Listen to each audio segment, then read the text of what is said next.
Selamat datang di channel Novel Official. Sebelum kalian mendengarkan novel Pesona Pujaan Hati, jangan lupa like, share, and subscribe. Kalau tidak ku sentil jantung kalian. Hehehehe. Tanpa lama-lama lagi langsung saja kita masuk di alur cerita novelnya. Bab 3481. Ratu Terperangah. Dia tidak menyangka bahwa pil peremajaan Charlie dapat menyelamatkan nyawa dan bahkan membawa seseorang kembali ke masa muda. Melihat Ibu Helena tampak 10 tahun lebih muda, dia sangat iri. Nyatanya, seperempat pil peremajaan jauh dari efek yang begitu kuat. Namun Ibu Helena memang mengalami masa-masa yang sangat sulit akhir-akhir ini, sehingga seluruh tubuhnya menunjukkan tanda-tanda penuaan dengan cepat. Dia belum berusia 40-an, dan dia terlihat berusia 50 tahun atau hampir 60 tahun. Dan seperempat pil peremajaan ini membuatnya terlihat beberapa tahun lebih muda. Dan sekarang dia kembali ke keadaan yang seharusnya dia miliki pada usia sebenarnya. Dia tampak 10 tahun lebih muda. Meski tidak ada cermin di sekitarnya, Ibu Helena langsung merasakan perubahan besar pada tubuhnya. Dia berkata dengan sangat gembira, obat ini sungguh luar biasa. Saya merasa tubuh saya dapat pulih sepenuhnya. Bahkan Sarah merasa lebih baik daripada kondisi beberapa tahun lalu. Helena juga menyaksikan perubahan besar pada ibunya. Dia sangat terharu hingga dia menangis dan berkata sambil menangis, "Bu, kamu telah menderita selama ini."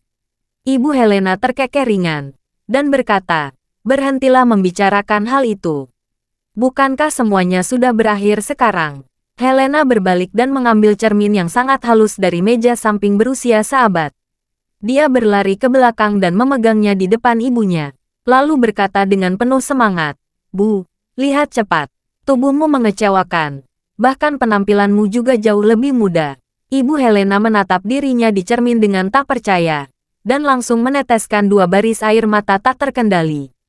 Sejak suaminya meninggal, dia mengirimi tubuh putrinya setiap hari, dan dia harus menangani segala macam pengucilan dari keluarga kerajaan. Dia berada di bawah tekanan psikologis yang besar, sehingga dia tidak memiliki energi untuk mengatur dirinya sendiri. Juga tidak memiliki energi untuk melindungi dirinya seperti wanita lain. Kondisi kulitnya menua dengan cepat hampir setiap hari. Dalam 2 tahun terakhir, dia bahkan tidak berani bercermin, karena setiap hari dia akan merasakan dirinya sedikit menua, dan dia sudah berpenampilan seperti wanita tua. Tetapi dia tidak pernah berpikir hanya dalam waktu singkat itu, dia sudah bisa terlihat seperti berusia awal 40-an lagi. Rambut dan kulitnya telah meningkat pesat, seperti duduk di mesin waktu, cepat kembali ke beberapa tahun yang lalu. Bagi seorang wanita, penampilan dan temperamen sangat penting. Jadi dia tanpa sadar menatap Charlie, tanpa sadar berlutut, dan berkata dengan penuh terima kasih, "Tuan Wade. Terima kasih telah memberi saya kehidupan baru." "Terima kasih," Charlie berkata dengan acuh tak acuh. "Anda terlalu serius. Ini hanya masalah mengangkat tangan. Tidak terlalu dibesar-besarkan." Ibu Helena berseru dan berkata, "Kamu mungkin tidak tahu betapa berartinya semua ini bagi seorang wanita. Sampai batas tertentu, ini membuatku lebih bersyukur daripada menyelamatkan seumur hidup." Ratu di samping merasa iri. Dia memikirkan janji Charlie untuk dirinya sendiri, dan berpikir dalam hati, Charlie berkata bahwa dia akan memberiku potongan pil peremajaan itu dalam 2 tahun. Tapi potongan itu telah dimakan oleh Ibu Helena. Sekarang, saya tidak tahu apakah Charlie masih memiliki pil peremajaan ekstra di tangannya atau tidak. Jika tidak ada, keinginan saya tidak terkabul. Memikirkan hal ini, dia mengumpulkan keberaniannya dan bertanya kepada Charlie dengan hormat, "Tuan Wade, Anda mengatakan sebelumnya bahwa saya harus menemui Anda 2 tahun ke depan. Saya ingin tahu apakah Anda masih memiliki pil peremajaan saat itu." Charlie mengangkat tangannya dan tersenyum, mengeluarkan segenggam pil hitam dari sakunya. Dia berkata dengan senyum santai, lihat sendiri." Ketika sang ratu melihat ini, dia tercengang. Dia melihat hampir 10 pil di telapak tangan Charlie. Namun, dia tidak tahu bahwa sebagiannya adalah pil peremajaan dan sebagiannya pil penguat. Untuk orang seperti dia yang tidak mengerti, pil ini sepertinya mirip. Oleh karena itu, dia langsung menganggap pil tersebut sebagai pil peremajaan. Melihat Charlie memiliki begitu banyak pil peremajaan, dia tentu saja sangat bersemangat. Kalau saja dia bisa mengambil satu dari Charlie, dia akan langsung bermitra. Tapi dia juga menyadari dia tidak memiliki kekuatan seperti ini sama sekali. Bahkan jika seluruh keluarga kerajaan dihitung, itu hanya setetes udara di depan Charlie. Oleh karena itu, apakah dia bisa mendapatkan pil musim semi ini sepenuhnya bergantung pada suasana hati Charlie. Memikirkan hal ini, dia tidak repot-repot menggunakan eufemistik. Dia langsung berkata dengan hormat, "Tuan Wade, yakinlah. Saya pasti akan melakukan yang terbaik untuk membantu Helena mengambil alih kekuasaan." Bab 3482. Melihat Ratu bahkan telah melupakan eufemisme dasar, Charlie tahu bahwa dia telah sepenuhnya membebani pil peremajaan. Dengan pengalaman mendekati kematian sebelumnya, pil peremajaan pasti menjadi satu-satunya menikmatinya selama sisa hidupnya. Oleh karena itu, Charlie tidak perlu lagi khawatir tentang apa yang akan dia pikirkan tentang Helena. Saat tahta diserahkan 3 hari ke depan, dia pasti akan melakukan apa yang dia katakan dan melakukan yang terbaik untuk membantu Helena mengambil alih kekuasaan. Oleh karena itu, Charlie berkata kepada Ratu dan Helena, "Jika keluarga Rothschild datang untuk menanyakan orang-orang penting kepada Anda, atau meminta Anda menengahi dan menegosiasikan persyaratan, jangan sembarangan memberitahu mereka keberadaan keluarga William. Hubungi saya tepat waktu." Ratu segera menyatakan, "Jangan khawatir, Tuan Wade. Jika keluarga Rothschild menemukan mereka, saya akan langsung menggunakan opini publik untuk menekan mereka. Akan saya katakan, orang-orang keluarga mereka berniat membunuh saya dan buktinya meyakinkan." Begitu terungkap, dampaknya pada keluarga Rothschild pasti sangat besar. Ratu melanjutkan, "Sebenarnya, keluarga inti Rothschild sangat mementingkan reputasi keluarga. Mereka melakukan banyak kejahatan di pasar keuangan pada tahun-tahun awal. Mereka telah mengumpulkan uang dalam beberapa perang. Mengenai reputasi mereka yang relatif buruk di negara-negara Eropa dan Amerika. Sejak Perang Dunia II, keluarga inti Rothschild telah secara aktif memperbaiki reputasi keluarga. Keluarga lapis ketiga seperti William, yang melakukan kejahatan sebesar itu, pastilah keluarga inti tidak akankah melindungi." "Oke," Charlie mengangguk, dan berkata dengan senyum main-main, "Aku tidak takut mereka akan datang mencari. Saya yakin mereka tidak ingin mencarinya. Oleh karena itu, Charlie memberikan masukan, jika mereka mencari, Anda dapat mengungkapkan beberapa informasi kepada mereka melalui saluran lain dan memberitahu mereka bahwa keluarga William mungkin ada di Suriah. Dengan demikian, jika mereka pergi ke Suriah untuk mencarinya, itu akan lebih baik. Karena tidak ada yang bisa dilakukan Rothschild di tempat ekstrayudisial seperti itu. Dan hampir tidak ada peluang untuk menang jika pergi ke sana kecuali menyerahkan kepala. Meskipun keluarga Rothschild sangat kuat, namun mereka juga berada di dunia barat yang damai. Keluarga Rothschild tidak dapat membuat gelombang yang sama sekali di Suriah. Lagi pula, di tempat seperti Timur Tengah, bahkan militer AS tidak berkutik. Apalagi hanya Rothschild, basis Hamid sekarang tidak dapat ditembus. Dan istana Wanlong tidak dapat dikalahkan. Keluarga Rothschild tidak memiliki peluang. Ini juga alasan mendasar dia ingin mengirim keluarga William ke Suriah. Dengan Hamid yang menjaganya, sekalipun tidak akan ada masalah. Ketika sang ratu mendengar kata-kata Charlie, dia sangat ketakutan. Awalnya saya berpikir Charlie akan meminta keluarga Rothschild akan berada. Tetapi sekarang, mengapa saya merasa bahwa hal-hal tampaknya benar-benar berlawanan dengan apa yang saya bayangkan? Charlie mengharapkan keluarga Rothschild diumumkan, dan bahkan membuat saya merasa bahwa keluarga William seperti umpan yang dia lemparkan ke Suriah untuk memikat keluarga Rothschild. Memikirkan hal ini, sang ratu juga sangat terkejut. Dia tidak mengerti mengapa Charlie ingin menyerang keluarga Rothschild. Sebelum ratu bisa mengetahuinya, Charlie berkata sudah hampir waktunya. "Aku harus pergi." Setelah selesai berbicara, dia memandang Helena dan berkata dengan tenang, "Helena, saya berharap Anda sukses dan menjadi ratu baru kerajaan Nordik. Saya juga berharap Anda dapat meneruskan keluarga kerajaan Nordik." Helena mengangguk penuh terima kasih dan berkata, "Terima kasih, Tuan Wade." Setelah selesai berbicara, dia buru-buru berkata, Tuan Wade, jika Anda tidak keberatan, izinkan saya mengantar Anda ke bandara. Setelah berbicara, dia menatap Charlie dengan penuh harap selesai, karena takut Charlie akan menolak. Karena dia tahu begitu Charlie pergi hari ini, akan sangat tidak mudah untuk bertemu dengannya lagi di masa depan. Karena 3 hari ke depan, dirinya akan mewarisi pemerintahan agung. Pada saat itu, dia akan menjadi ratu kerajaan Nordik dan pemimpin tertinggi kerajaan Nordik. Pada saat itu, kemanapun dia pergi, dia akan mewakili keluarga kerajaan. Dia hampir tidak akan memiliki ruang pribadi. Di negara itu, perlu mengunjungi dan belasungkawa di mana-mana, dan meningkatkan dukungan rakyat untuk keluarga kerajaan. Di luar negeri, sang ratu pada dasarnya melakukan kunjungan kenegaraan ke suatu negara di tingkat diplomasi. Bab 3483. Sama sekali tidak mungkin jika dia ingin pergi ke China untuk mengunjungi dan bertemu Charlie. Karena sebagai seorang ratu, selama dia memutuskan untuk meninggalkan negara itu, pemerintah Nordik pasti akan memberitahu tujuan negara tersebut. Pengawal, asisten, dan pembantu rumah tangga yang sesuai pasti akan menemani. Pada saat itu, jika Charlie tidak datang menemuinya, dia mungkin tidak akan pernah memiliki kesempatan untuk melihat Charlie lagi dalam hidup ini. Oleh karena itu, perjalanan Charlie ke bandara mungkin menjadi yang terakhir kali dia habiskan bersamanya. Charlie melihat Helena mengatakan itu. Dia tidak bisa menolak. Dia tersenyum dan berkata, "Ini serius. Jika Anda mau, Anda bisa menemani perjalananku."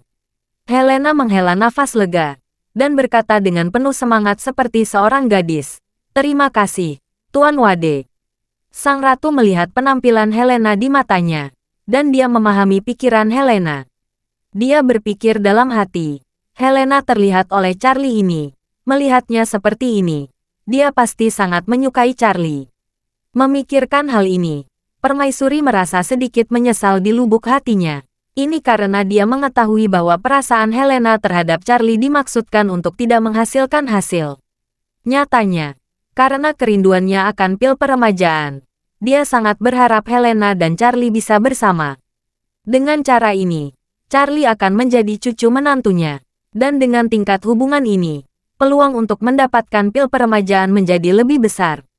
Namun, dia juga sangat jelas tentang perjalanan hidup Helena di masa depan. Setelah mewarisi tahta, nasib masa depannya sudah hancur. Karena menurut tradisi Nordik dan keinginan rakyat, calon pasangannya hanya bisa dari anggota keluarga kerajaan negara Eropa lain, atau anggota keluarga papan atas Eropa. Selain itu, darah pihak lain harus orang kulit putih yang keluar masuk. Tidak boleh terjadi campuran dari etnis lain. Belum lagi diskriminasi ras. Alasan utamanya adalah setiap negara memiliki nasionalismenya masing-masing dan berharap dapat menjaga darah murni negaranya sendiri. Lagi pula, setelah dia mewarisi garis keturunan besar, anaknya akan menjadi pangeran Nordik. Jika keturunannya berdarah rahasia, itu berarti darah keluarga kerajaan akan dipotong menjadi 2 sekaligus. Oleh karena itu, masyarakat tidak bisa merasa nyaman. Sama seperti Jepang yang memiliki kaisar. Tidak mungkin kaisar menikah dengan wanita Eropa lalu melahirkan anak Jepang Eropa sebagai pangeran. Oleh karena itu, Ratu sangat memahami bahwa Helena tidak mungkin memiliki hubungan dengan Charlie. Nyatanya, Helena mengetahui semua situasi ini dengan jelas di dalam hatinya. Meskipun saat dia berhubungan dengan Charlie sangat hangat, dampak yang dibawa Charlie terlalu besar. Charlie telah menyelamatkan dia dan nyawa ibunya. Dan yang lebih penting, dia membuat Helena melihat betapa kuatnya seorang pria. Oleh karena itu, dia seperti seorang gadis dalam novel seni bela diri. Pertama kali melihat seorang pahlawan dunia, dia ditangkap oleh aura lawan yang tak dilawan hanya dalam beberapa saat. Jika memungkinkan, dia bahkan rela menyerahkan posisi ratu kepada Charlie. Bagaimanapun, ibunya sudah aman sekarang. Dia tidak harus menjadi ratu sama sekali. Dia bahkan dapat meninggalkan keluarga kerajaan dan pindah untuk hidup di Tiongkok. Namun, dia juga tahu bahwa Charlie sudah memiliki keluarga di Aurus Hill. Dan ada banyak orang kepercayaan. Di hati Charlie, mungkin dirinya hanya orang yang lewat. Bahkan jika dia rela menyerahkan tahtanya, dia tak akan rela untuk tinggal. Bab 3484. Konvoi keluarga kerajaan Nordik berpacu di jalan raya di tengah malam. Koncorde siap lepas landas, dan bisa lepas landas begitu Charlie tiba di bandara. Saat ini, pukul 1 pagi waktu Nordik dan pukul 7 pagi waktu East Cliff. Jika semuanya berjalan lancar, Charlie akan tiba di East Cliff siang hari waktu East Cliff. Setelah mendarat, dia akan langsung menuju Gunung Winteri secepat mungkin untuk menangani keluarga cabang yang melarikan diri. Di dalam mobil, Helena duduk di samping Charlie. Pada saat ini, Helena, jauh di lubuk hatinya, terjerat. Dia kadang-kadang mengamati Charlie, dan kadang-kadang menikmati malam Nordik di luar jendela. Setelah ragu-ragu berulang kali, dia akhirnya berkata dengan lembut, "Tuan Wade, sebenarnya Eropa Utara terlalu kecil dibandingkan dengan Tiongkok. Populasinya bahkan hanya sekitar sudut kota East Cliff." Charlie tersenyum dan berkata, "Kecil memang kecil, tapi akan segera menjadi tanah kerajaanmu. Kamu masih sangat muda, dan kamu akan memiliki setidaknya 50 tahun pemerintahan di masa depan. Dalam 50 tahun, akan ada banyak hal yang dapat Anda lakukan. Lebih dari itu, masih layak untuk dinantikan." Helena tersenyum kecut, dan berkata dengan serius, "Tuan Wade, sejujurnya, sebenarnya, aku tidak terlalu tertarik dengan tahta." Saat dia mengatakan itu, dia menatap Charlie dan berkata dengan mata merah, "Tuan Wade, sebenarnya, harapan terbesar saya bukanlah untuk mewarisi tahta, tetapi untuk memberi ibu saya kehidupan yang stabil. Anda mengasingkan Olivia ke luar negeri dan keselamatan ibu saya sudah terjamin. Sudah tidak menjadi penting bisa menjadi ratu." Charlie bertanya kepadanya dengan sedikit terkejut, "Dalam waktu 3 hari, Anda akan mewarisi tahta. Mengapa tiba-tiba mundur?" Helena mengerutkan bibirnya, berhenti dengan canggung untuk waktu yang lama, dan kemudian berkata dengan berani, "Tuan Wade, rasanya peran ratu tidak sesuai untuk saya. Untuk menjadi ratu, ada terlalu banyak pengorbanan dan kompromi. Dan aku bukan tipe Olivia yang bisa kejam." Charlie berpikir bahwa Helena hanya gugup. Dia berkata dengan menghibur, "Menjadi seorang ratu tentu saja tidak semudah itu, tetapi tidak sesulit yang Anda bayangkan.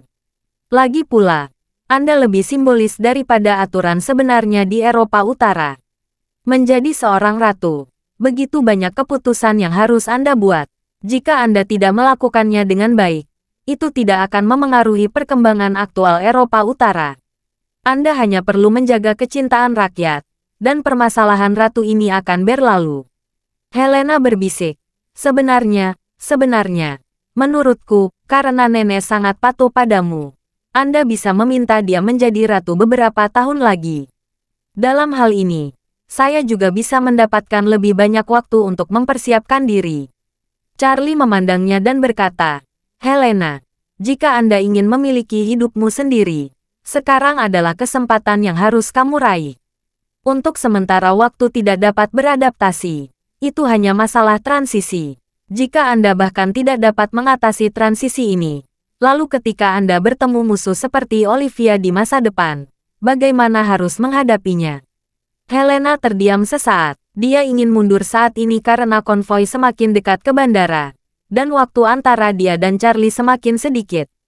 Semakin banyak hal ini terjadi, semakin dia yakin bahwa dia tidak ingin mengucapkan selamat tinggal pada Charlie. Dia tidak ingin persimpangan kehidupan dan Charlie berakhir di sini. Ini seperti dua garis lurus yang berpotongan, tetapi mereka berpotongan di satu-satunya titik persimpangan. Dan kemudian mereka berpisah dan semakin jauh. Dia ingin garis lurus takdirnya sendiri berubah menuju titik persimpangan di mana dia bertemu Charlie. Yang terbaik adalah memulai dari titik ini dan membungkus garis lurus Charlie dengan erat sehingga kehidupan Charlie di masa depan akan memiliki dirinya sendiri. Namun, kata-kata semacam ini terus tersangkut di tenggorokannya. Dia ingin mengutarakan beberapa kali, tetapi dia memaksanya kembali. Bukannya dia tidak berani mengaku pada Charlie. Hanya saja dia takut ditolak oleh Charlie. Jika ketegangan ini disimpan, setidaknya masih ada harapan yang bisa dinantikan di masa depan. Charlie tidak tahu alasan sebenarnya mengapa dia mundur. Dia memandang Helena dan berkata dengan penuh emosi, "Sebenarnya, saya lebih dari setahun yang lalu sama dengan Anda sekarang. Saya berada di titik terendah dalam hidup. Saat itu, keluarga Wade tiba-tiba mendekati saya dan memberi saya perusahaan dengan nilai pasar 100 miliar. Dan pada saat yang sama memberi saya uang tunai 10 miliar. Saya tersentak saat itu." Bab 3485. Helena sedikit mengangguk dan berkata dengan lembut, "Saya mendengar dari Felix. Dia sangat marah setiap kali dia menceritakan ini." "Ya," Charlie tersenyum ringan. "Dia pasti sangat marah. Kalau tidak, dia tidak akan penuh permusuhan terhadapku." Helena memandang Charlie dan bertanya, "Tuan Wade, bagaimana Anda berjanji pada diri sendiri saat menerima hadiah ini dari keluarga Wade?" Charlie menyembunyikan dirinya sendiri. "Saya tidak punya uang pada saat itu. Penyelamat saya sangat membutuhkan uang untuk mengobati penyakitnya. Dan istri saya selalu diintimidasi oleh keluarganya sendiri. Bahkan jika saya memiliki ambisi anak miskin, kenyataannya tidak mengizinkanku untuk menolak." Saat dia mengatakan itu, Charlie menghela napas pelan, lalu berkata dengan emosi, "Saya pikir pada saat itu, hadiah itu bukan untuk diri saya sendiri. Hadiah itu bisa saya gunakan untuk menyelamatkan dermawan dan istri saya. Saya mengambil perusahaan keluarga itu dan menggunakan uang tunai 10 miliar keluarga Wade untuk membayar biaya pengobatan penyelamat saya. Dan saya bisa seperti hari ini. Itu berkat hadiah dari keluarga Wade." Helena berkata dengan serius, "Tuan Wade, keluarga Wade hanya memberi Anda grup dan uang tunai 10 miliar di awal. Tetapi kekuatan Anda saat ini jauh melebihi apa yang dapat ditandingi oleh sejumlah aset ini. Jadi saya pikir tidak peduli Anda memiliki hadiah dari keluarga ini atau tidak, Anda akan tetap berhasil." "Belum tentu saja." Charlie memegangi kepalanya dan berkata dengan serius, "Helena, takdir terkadang sangat ajaib dan halus. Seperti kata pepatah, satu rambut dapat mempengaruhi seluruh tubuh." Charlie berkata lagi, "Pernahkah Anda menyarankan bahwa keputusan sepele yang biasanya Anda buat dapat mengubah diri Anda secara halus, atau mengubah hidup orang lain?" Helena berkata dengan kosong, "Tuan Wade, saya tidak tahu banyak tentang takdir."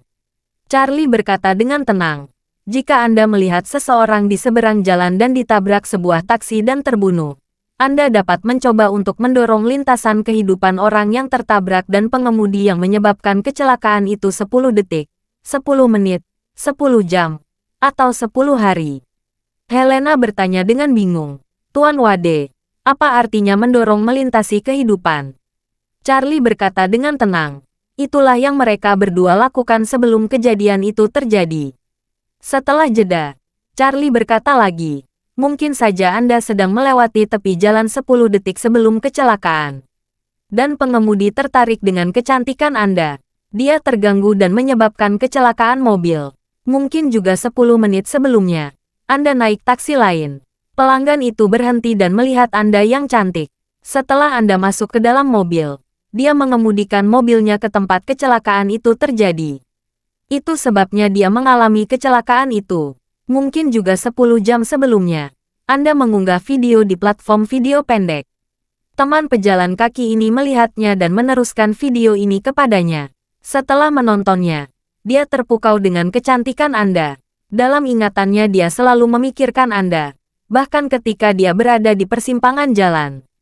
Dia masih memikirkan video pendekmu, yang menyebabkan dia terganggu dan ditabrak mobil sampai mati."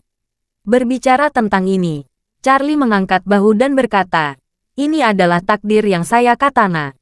Tetapi situasi sebenarnya mungkin jauh lebih rumit daripada yang saya katakan. Saya tidak mungkin membeli BMW untuk istri saya. Dan jika saya tidak membeli mobil itu, ayah mertuaku tidak akan mengambilnya. Dan jika tidak, dia tidak akan memintaku menjadi sopirnya dan mengantarnya untuk melihat vas antik yang mahal." Berbicara tentang ini, Charlie mengangkat bahu dan berkata, "Ini adalah takdir yang saya katana. Tetapi situasi sebenarnya mungkin jauh lebih rumit daripada yang saya katakan. Saya tidak mungkin membeli BMW untuk istri saya. Dan jika saya tidak membeli mobil itu, ayah mertuaku tidak akan mengambilnya. Dan jika tidak, dia tidak akan memintaku menjadi sopirnya dan mengantarnya untuk melihat vas antik yang mahal. Berbicara tentang ini, Charlie menggelengkan kepalanya dan tersenyum. Dia menghapus bagian mendapatkan buku apokaliptik secara tidak sengaja di Vintage Deluxe, dan melanjutkan, jika Anda tidak memiliki ini, Anda dan saya tidak akan pernah memiliki persimpangan dalam hidup ini. Bahkan lebih tidak mungkin untuk duduk di mobil yang sama saat ini. Dalam penampilannya, takdir begitu ajaib. Semuanya mempengaruhi satu sama lain dalam kegelapan. Tidak ada yang tahu bagaimana sebuah keputusan akan mempengaruhi masa depan. Helena tidak dapat memahami hubungan di balik kata-kata Charlie. Dia berkata dengan wajah kosong, "Tuan Wade, saya tidak mengerti mengapa Anda ingin menghubungkan takdir Anda dengan mobil BMW atau bahkan vas antik." Charlie tersenyum sedikit dan berkata, "Kamu hanya perlu tahu bahwa jika aku tidak memiliki mobil BMW itu, jika aku tidak memiliki vas antik itu, kita tidak akan pernah mengenal satu sama lain seumur hidup ini." Helena bingung, tetapi memandang Charlie dengan sedikit rasa malu, dan mengumpulkan keberanian untuk bertanya kepadanya, "Tuan Wade, masing-masing dari 3 konfrontasi Anda tampaknya disebabkan oleh penampilan saya, yang menyebabkan kecelakaan mobil, apa yang memberitahukan saya cantik?" Charlie tidak terlalu banyak berpikir, dan berkata dengan santai, "Anda sangat cantik. Tidak peduli dengan estetika orang barat atau timur. Kamu sangat cantik." Helena menoleh ke samping dan menatap Charlie dari dekat. Matanya yang besar beriak di malam hari, dan mengumpulkan keberaniannya untuk bertanya dengan lembut, "Tuan Wade, jika Anda, menurut Anda aku cantik, jadi, maukah Anda menciumku?" Bab 3486. Charlie tertegun oleh pertanyaan Helena yang tiba-tiba. Dia tidak mengerti mengapa Helena membuat permintaan konyol ketika dia dengan tulus berbicara tentang takdir. Dia bertanya tanpa sadar, "Ini, sepertinya topik yang kita bicarakan tidak bersebelahan, kan?" Helena berkedip dan tersenyum licik, lalu tiba-tiba mencondongkan tubuh ke depan, dan mencium bibir merahnya erat-erat di mulut Charlie. Segera setelah itu, Helena menggigit bibir bawahnya dengan ringan, dan berkata dengan malu-malu, "Jika Anda tidak memiliki mobil BMW dan vas antik itu, kita sama sekali tidak akan mengenal satu sama lain, dan saya tidak akan diselamatkan olehmu. Dan aku jatuh cinta padamu dalam waktu singkat itu, apalagi menciumnya. Ciuman pertamaku tidak akan diambil oleh Anda. Jadi Tuan Wade, Anda benar. Takdir sungguh menakjubkan. Aku mengerti." Charlie terdiam beberapa saat. Dia tidak berharap Helena menggunakan logika takdir yang dia katakan untuk membungkus dirinya di dalamnya. Dia tidak berani berlama-lama dengan keputusan manisnya, keputusannya tanpa daya, dan berkata, "Meskipun perilakumu tidak pantas, aku harus mengakui bahwa logika dasarmu benar."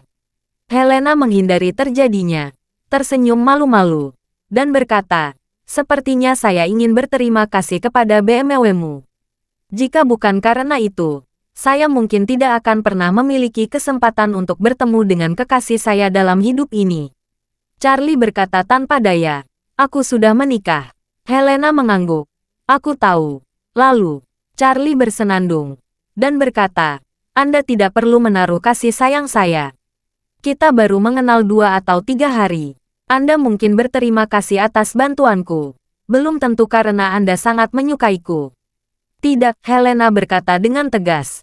"Aku tahu diriku sendiri. Aku tahu bahwa aku sangat menyukaimu. Aku tidak terpesona oleh rasa terima kasih." Charlie tersenyum ringan dan berkata, "Bagaimana perasaan bisa dikembangkan dalam 1 atau 2 hari? Mungkin setelah beberapa hari Anda kembali sadar dan menyadari bahwa Anda hanya impulsif." "Tidak," Helena membantah lagi. "Orang yang tidak menyukai tidak akan pernah menyukai meskipun mereka rukun seumur hidup. Dan orang yang menyukai terkadang hanya perlu melihat ke belakang sekali." Anda mengolok-olok Olivier dengan Romeo dan Juliet. Tapi Anda harus tahu bahwa Romeo dan Juliet jatuh cinta pada pandangan pertama.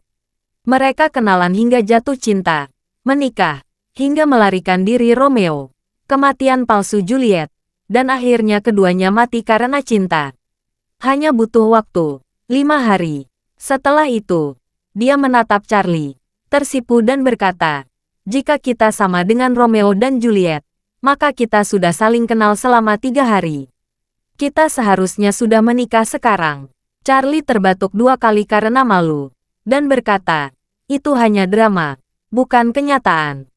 Helena berkata dengan keras kepala, fakta bahwa drama dapat dianggap klasik dan dipuji selama ratusan tahun bahwa itu berasal dari kehidupan nyata dan lebih tinggi dari kehidupan.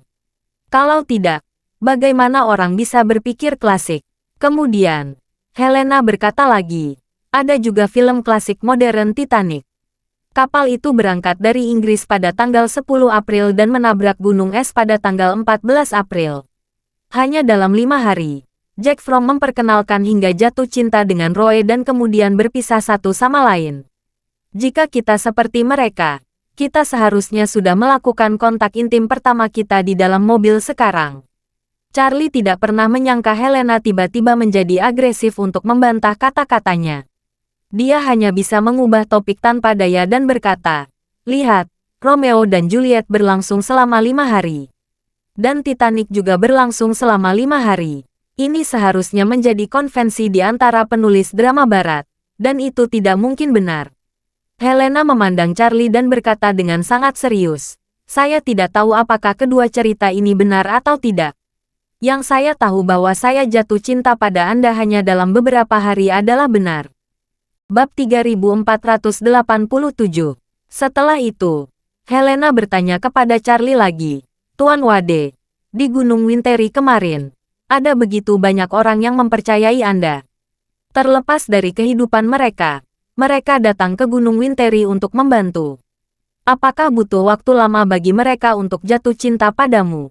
Apakah mereka jatuh cinta padamu? Apakah ada di antara mereka yang jatuh cinta padamu hanya dalam beberapa hari seperti aku?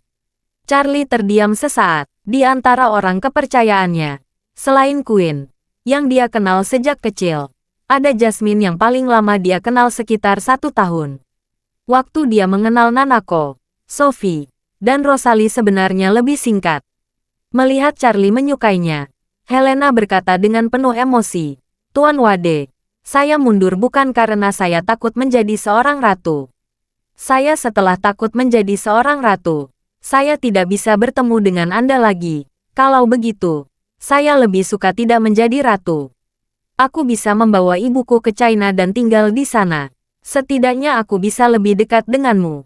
Charlie melupakan sikapnya sebelumnya dalam berlatih Tai Chi. Dia memandang Helena dan berkata dengan serius, orang-orang memiliki banyak tujuan mulia dalam hidup mereka. Dan perasaan adalah salah satunya. Anda harus lebih bersemangat merevitalisasi keluarga kerajaan Nordik.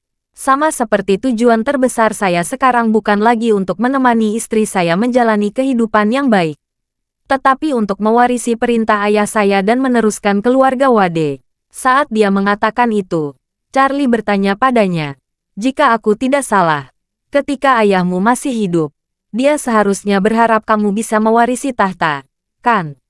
Begitu kata-kata Charlie terucap, perlindungan Helena langsung hancur. Air mata mengalir di matanya. Dia memikirkan ayahnya yang bernasib buruk. Untuk menjadikan dirinya mewarisi garis besar dan mewujudkan tujuan tertinggi dari anggota keluarga kerajaan. Dia tidak segan-segan menyembunyikan penyakit bawaannya selama 20 tahun. Menurutnya, meski bisa menjadi ratu meski sehari, hidupnya sudah dianggap lengkap. Tapi sekarang, dia tinggal 3 hari lagi dari penyempurnaan tujuan ayahnya. Memikirkan hal ini, dia akhirnya mengerti bahwa Charlie di depannya telah lama berhenti mengutamakan cinta. Rasa malu dan kehilangan terjerat di dalamnya, membuat Helena menangis terseduh-seduh. Dia memandang Charlie, meneteskan air mata, mengangguk dan berkata, Tuan Wade, saya mengerti, jangan khawatir. Saya pasti akan mewarisi perintah ayah saya dan meneruskan keluarga kerajaan seperti Anda. Charlie mengangguk dan berkata, Helena, kamu baru saja mengatakan bahwa aku memiliki begitu banyak orang kepercayaan. Tetapi pada dasarnya, mereka semua berbeda dariku. Anda satu-satunya yang sama seperti saya. Saat dia mengatakan itu, Charlie berkata dengan ekspresi serius, kita semua dulu dimanjakan dalam keluarga besar, tetapi kemudian mengalami banyak kesulitan yang tidak pernah dialami orang biasa. Kita semua dilindungi oleh orang tua kita, Dan pada saat yang sama kita menyaksikan mereka berakhir dengan kebencian. Dan sekarang, kita semua membawa panji yang ditinggalkan oleh ayah kita. Siap untuk mengambil posisi yang ayah kita tidak bisa raih. Ketika Charlie mengatakan ini, dia berhenti sejenak, lalu memandang Helena, dan berkata dengan serius, satu-satunya perbedaan antara kita berdua adalah bahwa saya siap untuk mengisi daya. Seperti kata pepatah, bahkan jika ada puluhan juta orang-orang yang merantangi, aku akan pergi. Siapa Anda yang berdiri di depanku dan berapa banyak orang di sana? Aku, Charlie, tidak akan pernah mundur lagi jika aku membawa spanduk yang ditinggalkan oleh ayahku. Dan Anda, tampaknya, masih malu-malu di depan pertempuran. Apakah kita harus menyerang atau tidak? Anda masih ragu-ragu. Helena melihat kecerobohan di mata Charlie, dan api panas yang sama menyala di dalam hatinya. Dia menyeka air matanya, dan berkata dengan keras kepada Charlie, Tuan Wade, saya telah membuat keputusan. Saya ingin menjadi seperti Anda, membawa panji ayah saya. Seperti yang Anda katakan, meskipun ada puluhan juta orang yang menghalangi, saya akan pergi. Charlie mengangguk dengan senyum di wajahnya, mengulurkan tangan ke Helena, dan berkata sambil tersenyum, Helena, kita sama sekarang. Helena tanpa sadar mengulurkan tangan, berjabat tangan dengan Charlie, dan kemudian bertanya dengan wajah memerah, Tuan Wade, apa yang Anda suka dariku? Bab 3488, Kamu suka aku? Charlie sedikit terkejut, dan berkata dengan santai, mari kita membahas masalah yang kita sukai saat ini. Belum terlambat untuk berbicara setelah Anda mengamankan tahta terlebih dahulu. Helena tidak mau bertanya. Tuan Wade, apakah Anda menyukai berhubungan langsung dengan tahta? Charlie mengangguk, dan berkata dengan ringan, tentu saja itu penting. Saya tidak suka orang yang lemah. Bahkan teman kepercayaan yang Anda sebutkan tadi, sebagian dari mereka adalah kepala keluarga besar. Setiap orang memiliki sejumlah kendali atas mereka, ditambah sumber daya dan kontak. Masih banyak pekerjaan sama yang harus dilakukan satu sama lain. Ketika Helena mendengar ini, dia segera mengerti apa yang dimaksud Charlie. Dia berpikir dalam hati, Tuan Wade sangat kuat. Dia baru saja menjadi kepala keluarga Wade. Jika saya tidak bertempat di tahta, saya khawatir tidak akan memenuhi syarat untuk menjadi teman. Memikirkan hal ini, Helena segera berkata dengan tegas, Tuan Wade, jangan khawatir. Saya akan mengambil posisi ratu dan akan meningkatkan kekuatan keluarga kerajaan. Ketika Charlie berteman, dia tidak terlalu peduli dengan kekuatan pihak lain. Bahkan banyak teman yang mengandalkan bantuannya. Charlie mengatakan ini kepada Helena adalah bahwa di satu sisi, dia ingin memaafkan pengakuan Helena terlebih dahulu. Dan di sisi lain, dia berharap Helena dapat melakukan segalanya untuk merevitalisasi keluarga kerajaan Nordik. Cinta anak-anak ini tidak perlu terlalu besar, setidaknya tidak perlu berspekulasi sekarang. Oleh karena itu, Charlie mengangguk puas, dan berkata, ada 10 negara di Eropa yang memiliki keluarga kerajaan. Kecuali keluarga kerajaan Inggris Raya, rasa keberadaannya tidak kuat, terutama di daerah di luar Eropa. Keluarga kerajaan sama terkenalnya dengan keluarga kerajaan Inggris. Pengaruh ini saja dapat membawa banyak keuntungan tak terduga bagi keluarga kerajaan Nordik. Helena menghela napas dan berkata, keluarga kerajaan dari negara lain memang tidak ada ikatannya dengan Inggris Raya. Ratu Inggris Raya telah berkuasa selama 10 tahun dan memiliki reputasi yang kuat di seluruh dunia. Terlebih lagi, kerajaan Inggris begitu kuat sebelumnya sehingga dikenal sebagai kerajaan di mana matahari tidak pernah terbenam. Sebelum pernikahan besar pangeran mereka, itu menjadi berita utama di seluruh dunia. Sebagai perbandingan, keluarga kerajaan Nordik jauh tertinggal. Charlie berkata sambil tersenyum. Inggris Raya memang negara yang kuat, tetapi keluarga kerajaan telah memberikan pengaruh negatif dalam beberapa tahun terakhir. Popularitas rakyatnya juga menurun. Berusaha keras untuk tidak mengatakan bahwa Anda dapat menggantikan mereka. Setidaknya menjadi keluarga kerajaan kedua setelah Britania Raya dalam hal popularitas. Tidak perlu diragukan lagi. Helena sedikit mengangguk, dan berkata dengan serius, aku akan mencoba yang terbaik. Charlie berkata lagi, ketika saya kembali, saya akan mencoba kemungkinan kerja yang sama antara keluarga Wade dan keluarga kerajaan Nordik di berbagai bidang. Terutama bidang mata pencaharian dasar yang lebih diperhatikan oleh orang-orang. Ini juga dapat dianggap sebagai milik keluarga kerajaan Nordik dan membantu orang Nordik untuk menarik investasi. Helena bertanya, Tuan Wade, jika keluarga kerajaan bekerja sama dengan keluarga Wade, apakah kita bisa bertemu lagi? Charlie berkata dengan ringan, tentu saja. Helena berkata dengan agak khawatir, saya khawatir setelah saya naik tahta. Saya khawatir saya tidak akan bisa pergi ke China dengan santai. Charlie sedikit mengangguk. Ketika kerja sama dilakukan dengan lancar, jika waktu mengizinkan, saya akan datang. Meskipun Charlie tidak membuat janji yang jelas bahwa dia pasti akan datang, Helena masih mengangguk gembira dan berkata dengan penuh semangat, bagus sekali. Setelah berbicara selesai, dia tidak bisa menahan desahan. Tiba-tiba saya merasa sangat bahagia. Dalam beberapa tahun terakhir, saya sudah lama tidak merasakan perasaan bahagia ini. 3 hari ke depan, Helena akan menjadi Ratu Iliad dari Eropa Utara. Pada saat itu, dia tidak dapat lagi pergi ke Tiongkok sebagai individu. Apalagi pergi mencari Charlie. Satu-satunya kemungkinan adalah Charlie yang datang ke Eropa Utara untuk bertemu dengannya. Saat itu, Charlie bisa mengunjungi istana sebagai tamu kerajaan seperti saat ini. Sebelumnya Helena berpikir bahwa Charlie tidak akan datang ke Eropa Utara lagi. Tetapi sekarang Charlie berkata bahwa dia mungkin akan datang kembali.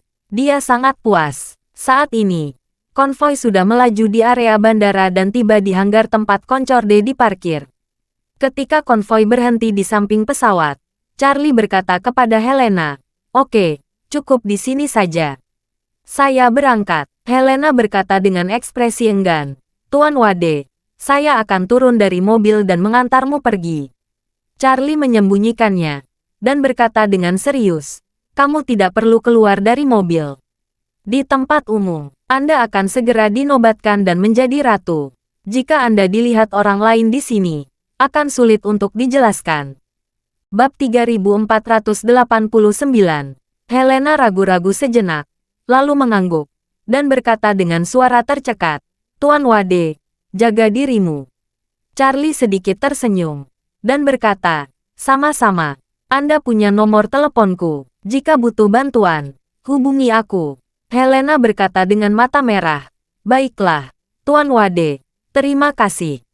Sama-sama, Charlie mengangguk sambil tersenyum, membuka pintu dan melangkah ke Concorde. Setelah naik pesawat, dia duduk di kursi sofa yang luas di dalam kabin. Melalui jendela dia bisa melihat Helena masih duduk di dalam mobil sambil merawat. Saat ini, mata Helena dipenuhi air mata. Dia hampir tidak bisa menahan tangis beberapa kali. Tetapi ketika dia melihat Charlie juga memperhatikan, dia menahan keinginan untuk menangis. Diam-diam menyeka air mata, tersenyum dan melambai pada Charlie. Charlie juga sedikit mengangguk, merasakan simpati untuk Helena di dalam hatinya. Jika dia tidak dilahirkan dalam keluarga kerajaan, Helena mungkin tidak akan pernah mengalami kesulitan dan rasa sakit sepanjang hidupnya. Namun, Charlie juga tahu betul bahwa jika dia ingin memakai mahkota, dia harus menanggung beratnya. Oleh karena itu, dia hanya bisa berharap Helena mengambil kesempatan sekali seumur hidup ini dan menjadi seorang ratu yang luar biasa. Pada saat ini, pramugari dari kru keluarga Wade mendatangi Charlie dan berkata dengan hormat, "Tuan muda, sudah siap lepas landas. Menurut Anda apakah kita bisa meluncur sekarang?" Charlie mengangguk dan berkata, "Ayo berangkat." "Baiklah, Tuan." Pramugari membungkuk dengan hormat. Dia kembali ke kokpit dan memberitahu pilot kedua tentang keputusan Charlie. Segera setelah itu, mesin pesawat mulai hidup. Saat ini, traktor menyeret roda depan pesawat dan perlahan menyeret pesawat keluar dari hanggar. Mata Helena mengikuti pesawat sampai keluar dari hanggar, menghilang dari pencampuran, dan menuju landasan. Saat ini, mata air Helena akhirnya menggenang di matanya. Charlie pergi, menyerahkan tahta Nordik padanya. Tapi di dalam hatinya, dia ingin menyerahkan tahta Nordik untuk Charlie. Sangat menjatuhkan tahta tidak sama dengan mendapatkan Charlie. Memikirkan hal ini, dia meminta pengemudi untuk mengeluarkan mobil dari hanggar, lalu mengemudikan mobil di sepanjang jalan internal di tepi bandara hingga ujung landasan. Pada saat ini, teknologi koncorde milik Charlie lepas landas dari ujung landasan dan terbang ke arah timur. Charlie di pesawat tidak tahu bahwa Helena sedang mengawasi pesawatnya di ujung landasan pacu di bawah. Dia akan berhenti sejenak ketika menerima telepon dari Nanako Ito dan berkata, "Charlie-kun, 3 miliar euro sudah ditransfer ke rekening kita satu demi satu." Charlie bertanya padanya, "Apakah kamu tahu siapa yang transfer?" Nanako berkata, "Dana transfer dari banyak rekening luar negeri, setidaknya puluhan ribu." "Saya mengerti," Charlie berkata sambil tersenyum. "Diperkirakan akan ada 2 miliar euro di rekening besok. Kita berinvestasi di isu shipping bersama." Bab 3490. Ketika Charlie kembali ke Tiongkok dalam kegelapan Eropa Utara, anggota cabang keluarga Wade yang telah jatuh dan terpencar sebelumnya, satu demi satu kembali ke East Cliff. Dengan rasa cemas di hati mereka untuk menyambut matahari terbit, mereka siap mengaku ke Istana Wanlong. Karena Istana Wanlong mengumumkan kepada dunia luar bahwa mereka telah memperoleh daftar hadir upacara pemujaan leluhur keluarga Wade, dan meminta semua orang dalam daftar untuk kembali, sehingga anggota cabang ini tidak punya pilihan selain kembali ke East Cliff dengan putus asa. Ketika mereka melarikan diri dalam semalam, mereka tidak berpikir ada masalah meninggalkan East Cliff dalam semalam.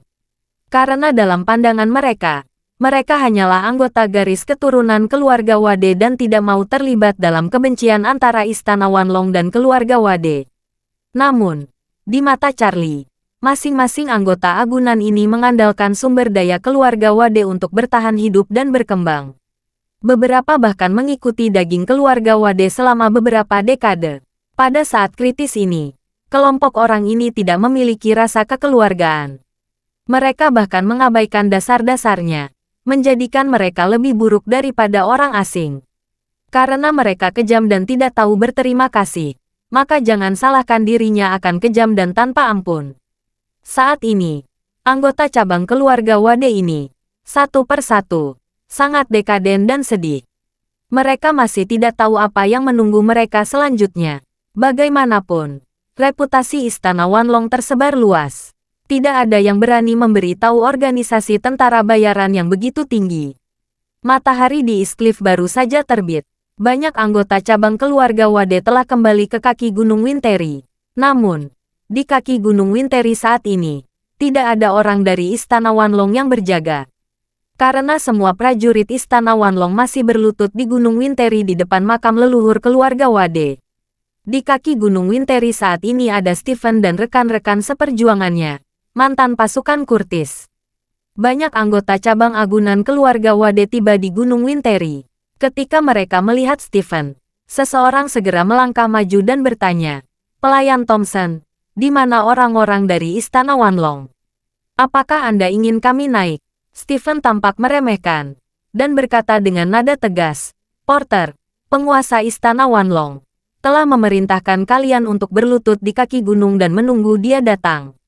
Pria itu buru-buru bertanya, "Tuan Thompson, apa maksud Istana Wanlong dengan meminta kami kembali?" Stephen berkata tanpa ekspresi, "Saya tidak tahu tentang ini. Tuan Waldron ingin kalian berlutut terlebih dahulu. Anda akan tahu apa yang harus dilakukan setelah dia datang." Orang lain berkata dengan sangat tertekan, "Pelayan Thompson, mengapa Istana Wanlong memaksa kami kembali? Kurtis tidak setuju dengan kami ketika dia memiliki dendam terhadap mereka saat itu. Dan kami tidak memiliki masalah dengan mereka. Mengapa mereka tidak membiarkan kami pergi? Apakah karena marga kami juga Wade?"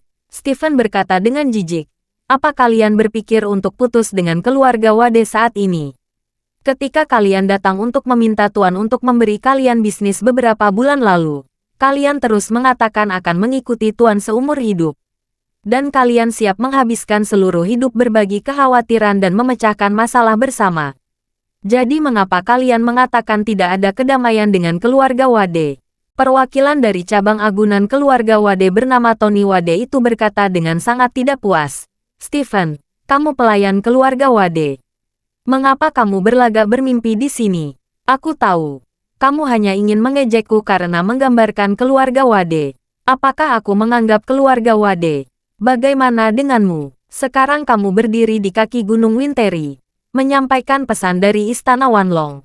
Apa ini? Kamu juga menggambarkan keluarga Wade dan menjadi budak Istana Wanlong. Stephen mencibir dan berkata, aku tidak menjadi budak mereka. Yang paling penting sekarang, Anda harus mendengarkan apa yang saya katakan sekarang. Jika dalam 3 detik, masih belum gemetar, aku akan meminta seseorang mematahkan kaki anjingmu. Tony membentaknya dengan marah. Brengsek, Stephen. Kamu berlaga sekali. Kamu yang paling teliti dalam hal ini. Curtis memperlakukanmu dengan sangat baik saat itu. Tetapi ternyata sekarang kamu berbalik dan memberikan bantuan pada Istana Wanlong. Kamu menjadi seekor anjing. Curtis dimakamkan di Gunung Winteri. Apakah kamu tidak takut dia akan tahu? Stephen segera berteriak dengan marah. Ayo, beri dia kejutan. Begitu kata-kata itu terucap, orang-orang tua mantan anak buah Curtis penggerak maju. Mereka meraih Tony, dan membungkuk ke kiri dan ke kanan di depan wajahnya. Terima kasih sudah mendengarkan cerita novel Pesona Pujaan Hati. Sampai jumpa di novel selanjutnya.